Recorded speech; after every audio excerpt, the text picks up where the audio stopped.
Greenwin and Sarwanga, LLP. Week 10, Power Rankings. Brought to you by the Chicago Cubs. If you're a white person with lots of money, come to our stadium and cheer on our group of fun players, because we're the Cubs.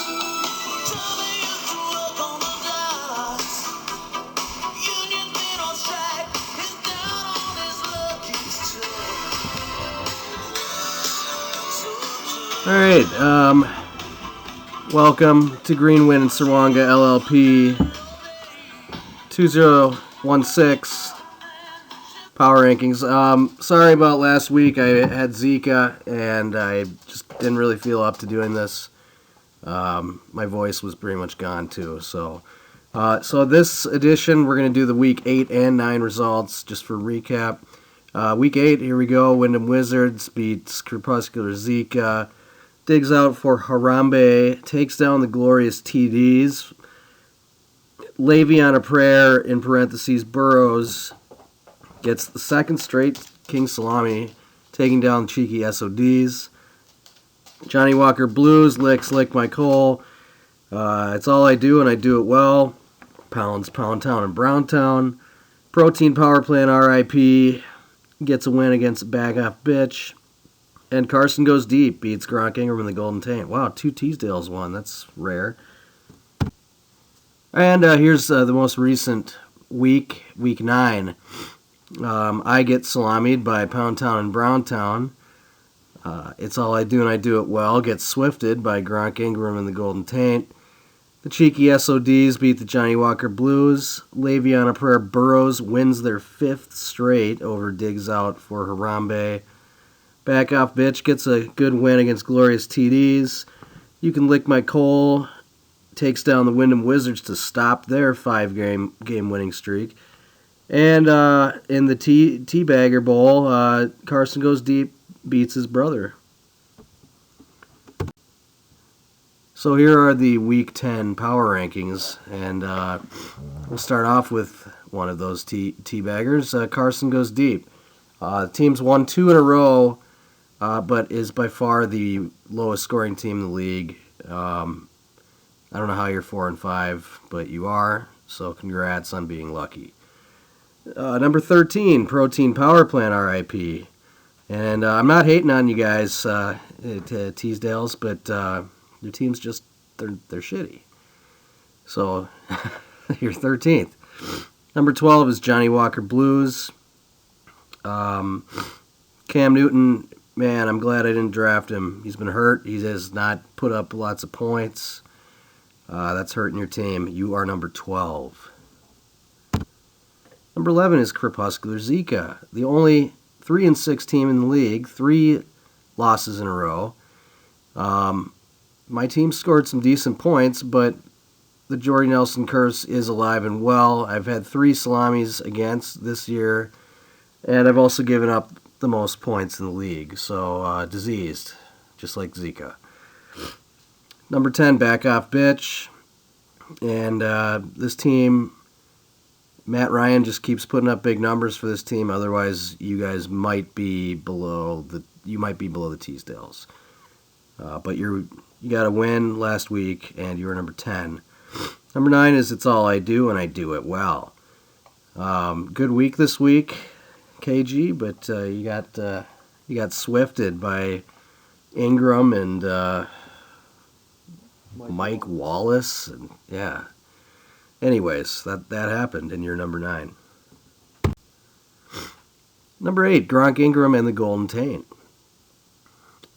Your season looked like a typical Swift season through like 4 weeks, but you've really come on lately, Swift. You're now, I think if the playoffs started today, you'd be 8th, which is in. So you are, appropriately enough, number 8. 7, Digs Out for Harambe. Conversely, this team is the luckiest team in the league. I checked the standings today, and I think it's like by 40 points. This team's given up the least amount of points in the league. Not a bad team, but I just like I've been saying, I'm just not sold on the team, even though they're 5-4. So you're number 7, but a win this week will put you at 6 wins, and 6 wins could be good for playoffs this year with all the parity. We'll see. Number 6, cheeky SODs. 6th in scoring, and you're 6th in the rankings. You're playing my disease team this week, so despite poor matchups in your lineup this weekend, the winning elixir is playing me, so congrats in advance on your 5th win. Number 5, Pound Town in Brown Town. I never thought I'd see this team get to the second page of the rankings, but here we are. First salami in your young Green Srwanga LLP career, so congrats on that. And I checked out your schedule, and it's pretty easy. It's one of the easier ones remaining, so at 5-4, you're looking pretty sweet at this point in time. Number 4 is the glorious TDs. Man, 3 losses in a row. Used to be 5-1, looked unstoppable. And one more loss, and you're down to 500. And you also have 3 starters on bye this week, or maybe not all starters, but good players. So that's going to be a tough one. You're number 4. Number 3 is You Can Lick My Coal. Seems like you're in this spot every week, but that's because you have a steady team. You've had a couple tough losses, so you're only 5-4, but if you look at the points in the league, there's 4 teams that have scored clearly above the rest of the league, and you are one of them, and you're right with those other teams, so you are number 3. Number 2, Wyndham Wizards. You had a 5-game winning streak snapped. So if we had rankings last week, you would have been number 1, so you can, just understand that I would have had you at number 1, but now you're back to number 2. Simply because number 1, Le'Veon Prayer Burrows, has won now 5 in a row after starting 1-3. All the success without Jamal Charles, who is he out for the year? Or is he IR'd?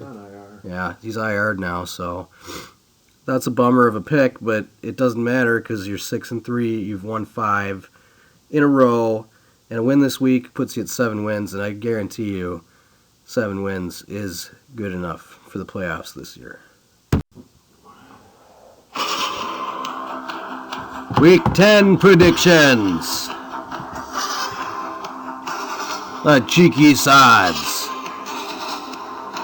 Send crepuscular Zika to the Tower of London.